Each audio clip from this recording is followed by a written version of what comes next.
There is a curious thing about the human heart. We think of difficult emotions as criminals in the street, to be chased away or locked up. Anger, grief, jealousy. We imagine them as unwanted guests who must be ejected lest the party be ruined. But in truth, they arrive bearing messages from the deeper landscape of the soul. To attempt to suppress them is like attempting to close a gate on the tide. Energy will find its outlet, and often in a clumsy, destructive fashion.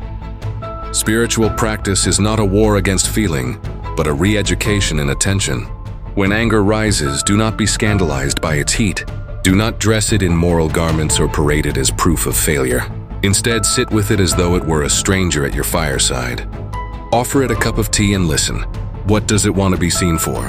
What part of you has been overlooked, spoken for, dismissed? Anger is a herald saying, boundaries are blurred, dignity has been trodden upon, something important needs settling. To welcome the shadow is not to become its servant.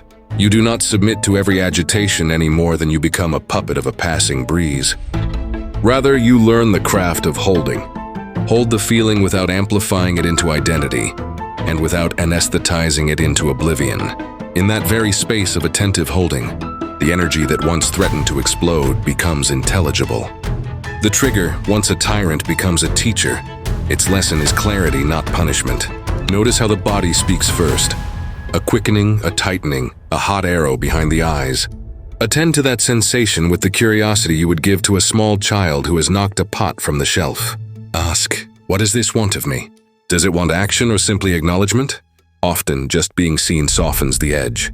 The story that rushed in to explain the feeling will quieten when the feeling itself is allowed to be known.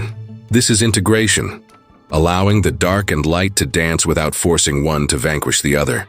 Shadows, when dignified with attention, shrink of their own accord and reveal the hidden goods within them.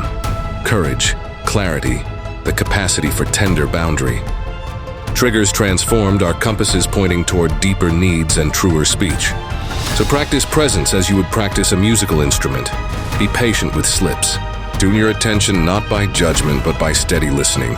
Let pain be transmuted not by cleverness but by the simple alchemy of acceptance.